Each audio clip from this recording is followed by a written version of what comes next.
The morning began like any typical Saturday in Riverside Meadows, with me watering my petunias and savoring the tranquility had worked so hard to achieve. That serenity was abruptly destroyed when two patrol cars pulled into my driveway, sirens silent, but lights flashing. I knew precisely who had summoned them before the officers even emerged. Sure enough, there stood Patricia Harrington, our HOA president, pointing at me with the rage of someone who had just spotted a dandelion in her flawless lawn. "That stranger has been loitering in our community for 35 minutes, she screamed, her voice echoing across the impeccably manicured lawns. "I demand that you remove him immediately." Officer Thompson, whom I had worked with for 15 years, stepped out of his cruiser and glanced between Patricia and me. His partner, Officer Chen, followed, struggling to suppress a smirk. Thompson cleared his throat and spoke in his most professional tone. "Ma'am, that's Chief Daniel Morrison. He runs the 911 dispatch center for the entire county." Patricia's finger stayed pointed at me, trembling slightly. "Now, I don't care if he's the Pope himself. He's not on my approved resident list, and he's trespassing on private property. Let me back up and explain how I ended up in this absurd situation. My name is Daniel Morrison, and I'm 47 years old. After 2 decades as a first responder and the last 8 years directing the county's emergency services dispatch center, I decided I needed to escape the chaos of downtown. All I wanted was a quiet neighborhood where I could grow tomatoes, read on my porch, and avoid hearing sirens every 5 minutes. Riverside Meadows seemed ideal. Nice houses, tree-lined streets, and far enough from the city that I could actually see stars at night. What the real estate agent neglected to mention was that the neighborhood came with Patricia Harrington, an HOA president who managed our small community like it was a military compound under constant threat. Patricia was the type of person who ironed her khakis with military precision and color-coordinated her clipboards. She once issued a citation to the Thompson family's 10-year-old daughter for what she called reckless scootering because the child had dared to ride on the sidewalk after 4 p.m. The bylaws, Patricia insisted, clearly stated that wheeled recreational devices were only permitted during designated hours. I had purchased a modest 2-story colonial with a decent-sized yard at the end of Maple Court. I moved in quietly on a Tuesday afternoon. No moving trucks blocking traffic. No housewarming party disturbing the peace. Just me, a few boxes, and my plans for a vegetable garden. Apparently, that low-key approach was my first mistake. Within days, Patricia appeared at my door with a clipboard and a frown that seemed permanently etched into her face. "You failed to register with the HOA Welcome Committee," she announced, as if I had committed a federal crime. "I'll need to see 2 forms of government-issued ID and proof of home ownership." I showed her my driver's license and mentioned that the deed was still being processed. She made a note on her clipboard with such force, I thought she might rip through the paper. "Unverified resident," she muttered loudly enough for me to hear. That was just the beginning. Over the next few weeks, Patricia found violation after violation of my property. First, it was a warning about the excessive neutrality of my fence color. Apparently, my choice of natural wood stain didn't meet the HOA's standards for neighborhood cohesion. Then came a notice about my failure to display appropriate window decorations during what she called patriotic celebration periods. The citation that really irritated me was for unauthorized herb cultivation. I had planted some basil and oregano in small pots on my back deck. According to Patricia, all plant additions required prior approval from the HOA's Landscape Committee, which coincidentally consisted of Patricia and her 2 cronies, who agreed with everything she said. I tried to be reasonable. I attended an HOA meeting to discuss the citations. Speaking calmly and professionally, I pointed out that nothing in the actual bylaws prohibited herb gardens or mandated specific fence colors. Patricia's response was to label me as uncooperative and potentially hostile in the next HOA newsletter, which she personally delivered to every mailbox in the neighborhood. After that meet, I noticed Patricia watching my house from her window. She lived directly across the street, which gave her a perfect view of my driveway and front yard. Every time I came home from work, there she was, peering through her blinds like some sort of suburban spy. My work vehicle didn't help matters. As dispatch chief, I drove an unmarked county car equipped with hidden emergency lights and communication equipment. To Patricia, this was clearly suspicious. One evening, as I pulled into my driveway after a particularly long shift dealing with a multi-car accident on the highway, I saw her snapping photos of my car with her phone. The next morning, every HOA board member received an email with the subject line, "Suspicious male with government vehicle observed multiple times." The email, which was later forwarded to me by my neighbor Tom, included blurry photos of me getting out of my car and what Patricia described as clandestine behavior patterns consistent with surveillance activities.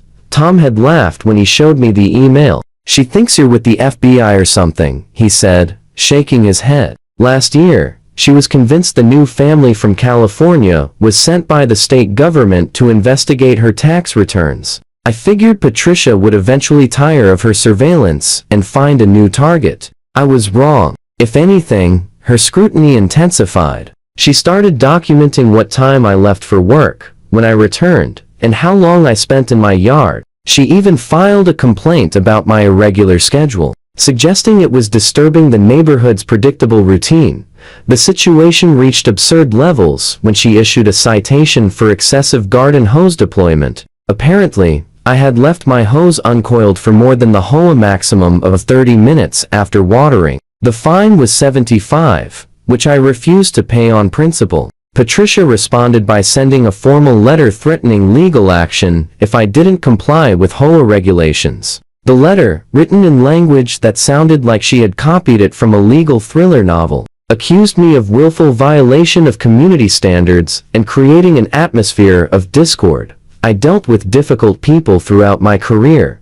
Panicked callers, angry citizens upset about response times, and even the occasional conspiracy theorists who believed the 911 system was monitoring their thoughts. But Patricia Harrington was in a category all her own. Everything came to a head on what should have been a peaceful Sunday morning. I decided to install a rain barrel to collect water for my garden, both to save money and because I believed in water conservation. It was a simple project that would take maybe an hour. I was in my driveway, dressed in old jeans and work gloves, drilling the spigot attachment, when Patricia emerged from her house. She stood at the edge of her lawn, arms crossed, watching me like a hawk. I gave her a polite nod and continued working. 20 minutes later, I heard the sirens. At first, I assumed they were heading somewhere else, but they grew louder and closer until 2 patrol cars turned onto Maple Court. I stood up, wiping my hands on my jeans, wondering what emergency could be happening in our quiet neighborhood. The cars stopped in front of my house. Officers Thompson and Chen stepped out, looking confused.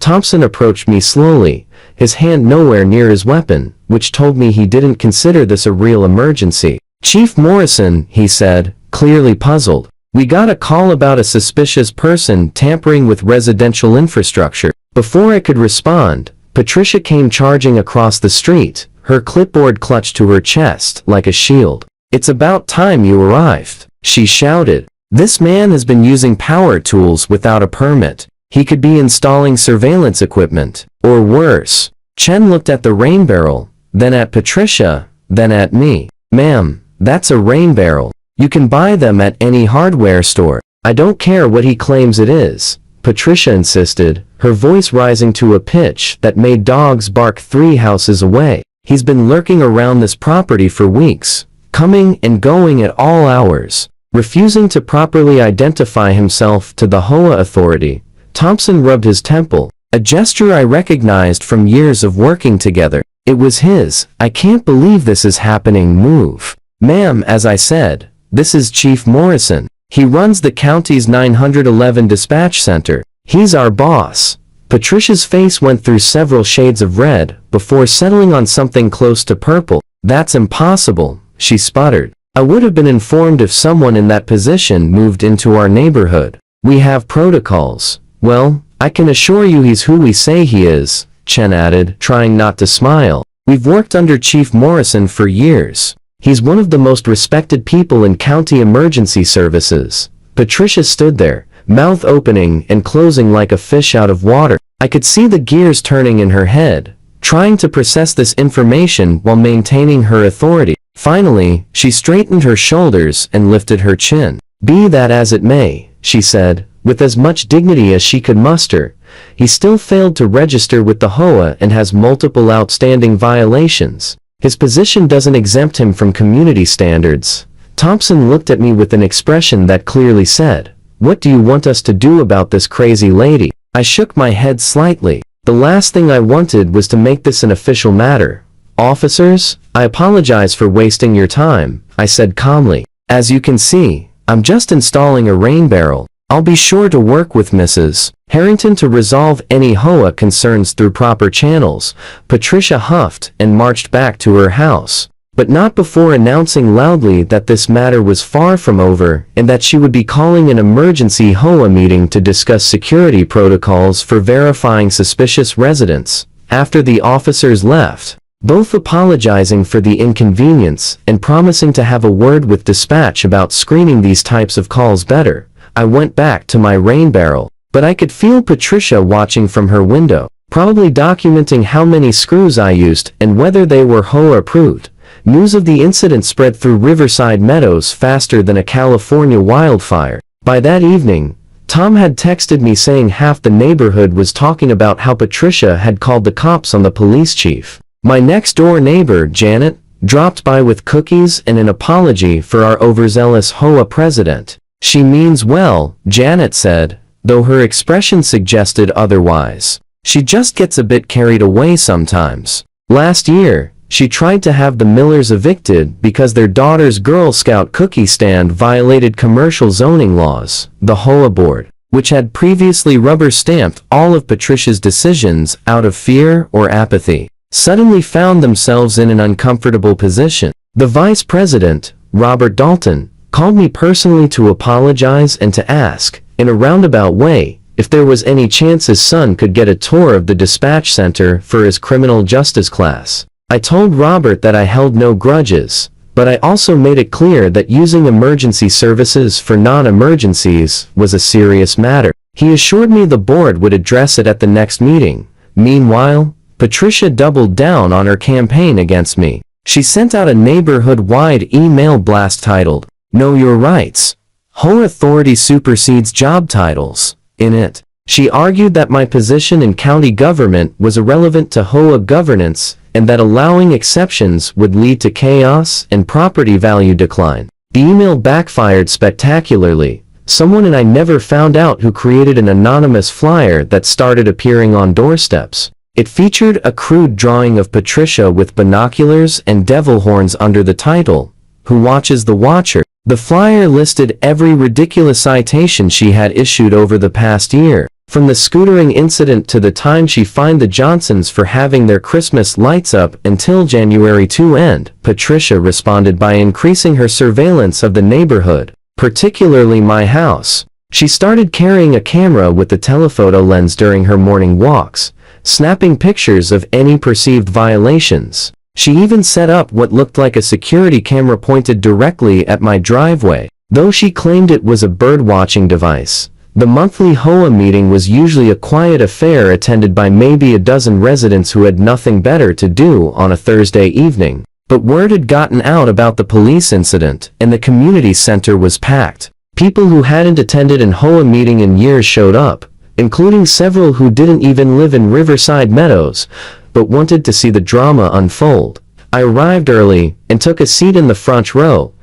Patricia was already at the podium, arranging her papers and adjusting the microphone. When she saw me, her lips pressed into a thin line, but she said nothing. The meeting started with the usual business of approving minutes and discussing the pool maintenance schedule. But everyone was waiting for the main event, and Patricia knew it. When she finally reached new business on the agenda, she launched into a speech about maintaining standards and the importance of proper procedures. "Some recent events have highlighted the need for stricter enforcement of our bylaws," she said pointedly, not looking at me. "We cannot allow anyone, regardless of their outside position or influence, to flout the rules that keep our community safe and orderly." That's when I raised my hand. Patricia ignored me for a full 30 seconds before Robert, the vice president, cleared his throat and said, "Chief Morrison has the floor." I stood up slowly, using the same calm voice I used when directing emergency responses.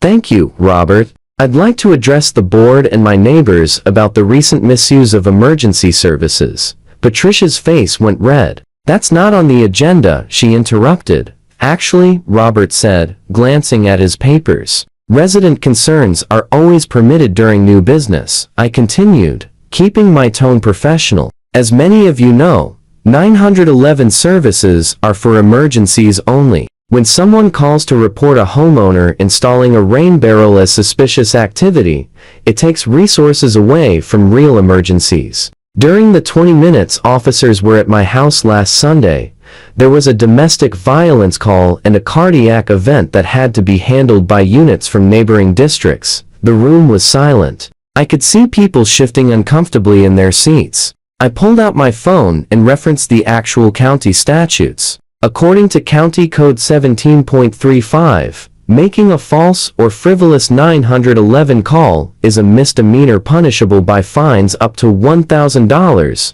and up to 6 months in jail. Repeated violations can be charged as a felony. Patricia gripped the podium. "I was reporting genuine suspicious activity. You can't threaten me for doing my civic duty." "I'm not threatening anyone," I replied calmly. "I'm informing the community about the law." Additionally, HOA boards that encourage or enable harassment of residents can be held liable under state housing laws. The damages in such cases can be substantial. An older gentleman in the back raised his hand. "So, what you're saying is we could all be sued because of her?" He pointed at Patricia. "I'm saying that HOA boards have a responsibility to act reasonably and within the law," I answered. Encouraging residents to call 911 for non-emergencies or creating a culture of harassment opens the association to significant legal liability.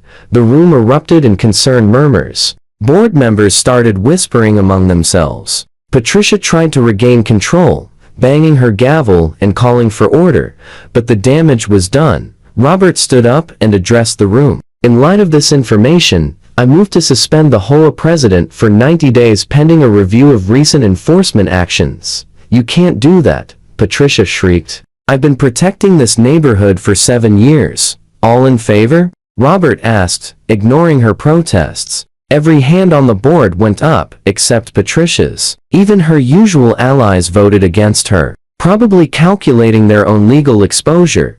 Patricia stood there for a moment, her face cycling through expressions of shock, anger, and disbelief. Then she drew herself up to her full height of 5'3", saluted the room for some inexplicable reason, and marched out, her clipboard clutched to her chest. The meeting continued for another hour, with the board voting to reverse several of Patricia's recent citations and establishing new guidelines for what constituted a valid HOA complaint. They also voted to require board approval before any member could contact law enforcement about HOA matters. As people filed out, several stopped to apologize to me for the whole situation. I told them all the same thing, that I harbored no ill will and just wanted to enjoy my home in peace. 3 months later, Patricia's suspension ended, but she didn't return to the HOA board. She now jogs through the neighborhood every morning with a GoPro camera strapped to her head, recording what she calls evidence for future action.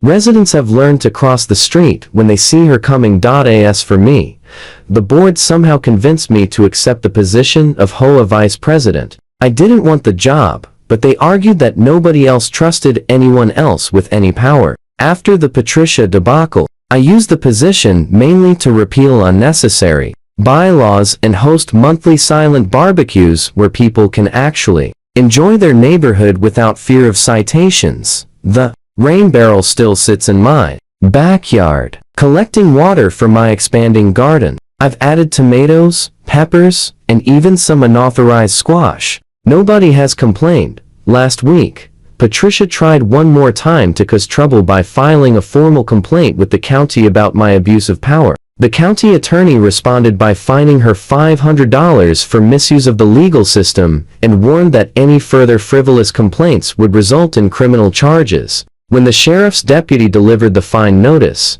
Patricia's shriek of indignation could be heard 3 blocks away.